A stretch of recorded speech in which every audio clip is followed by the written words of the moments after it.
লবণের বস্তার আড়ালে অভিনব কৌশলে পাচার করা হচ্ছিল বিপুল পরিমাণ ইয়াবা। তবে শেষ রক্ষা হয়নি। কুমিল্লা জেলা গোয়েন্দা পুলিশ গোপন সংবাদের ভিত্তিতে অভিযান চালিয়ে একটি কাভার্ড ভ্যান থেকে 1,60,000 পিস ইয়াবা উদ্ধার করেছে। উদ্ধারকৃত ইয়াবার আনুমানিক বাজার মূল্য প্রায় 4,80,00,000 টাকা। এ ঘটনায় 5 জনকে আটক করা হয়েছে।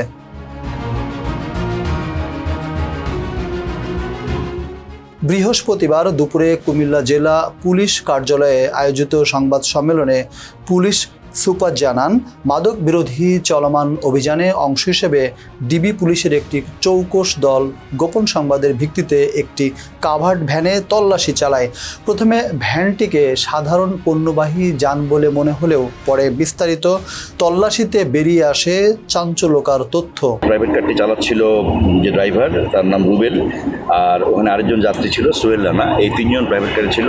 আর কাভার্ড ভ্যানটি যে চালাচ্ছিল, কাভার্ড ভ্যানের যে ড্রাইভার, সে হচ্ছে, তার নাম হচ্ছে মোজাহার শেখ। সে কাভার্ড ভ্যান চালাচ্ছিল। হেল্পার ছিল সুরজ হোসেন। এই 2 জন গাড়ি চালাচ্ছিল। তো মূলত এদের ব্যবসা এই ইয়াবাই। কক্সবাজার থেকে লবণ ক্যারি করার সময় ওরা এই ইয়াবা নিয়ে যায়। হয়তো এর আগেও গেছে, কিন্তু আমাদের এইবারে তথ্য ছিল এবং আমরা তৎপর ছিলাম। আমরা সময় মতো আমরা অভিযান এবং আমরা চেঞ্জ করে আমরা গাড়িটা আটক করে আমরা গাড়িটার উপরে রাখা বিশেষভাবে ওটা আমরা ড্রিল দিয়ে কেটে বের করি। এখন এখানে মোট 16টি প্যাকেট আমরা পেয়েছি।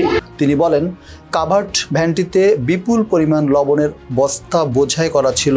এসব বস্তার আড়ালে এবং গাড়ির ছাদের একেবারে উপরের অংশে বিশেষ কৌশলে ইয়াবা চালান লুকিয়ে রাখা হয়েছিল।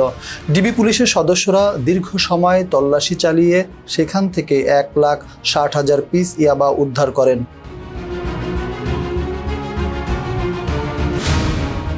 পুলিশ সুপার আরও জানান, মাদক কারবারিরা আইন শৃঙ্খলা বাহিনীর নজর এড়াতে প্রতিনিয়ত নতুন নতুন কৌশল অবলম্বন করছে। তবে গোয়েন্দা নজরদারি ও তথ্য প্রযুক্তির সহায়তায় এসব চক্রকে শনাক্ত করে আইনের আওতায় আনা হচ্ছে। তিনি বলেন, মাদকের বিরুদ্ধে কুমিল্লা জেলা পুলিশের অবস্থান জিরো টলারেন্স। মাদক পাচার ও ব্যবসার সাথে জড়িতদের বিরুদ্ধে কঠোর ব্যবস্থা অব্যাহত থাকবে। Imran Khan, face the people.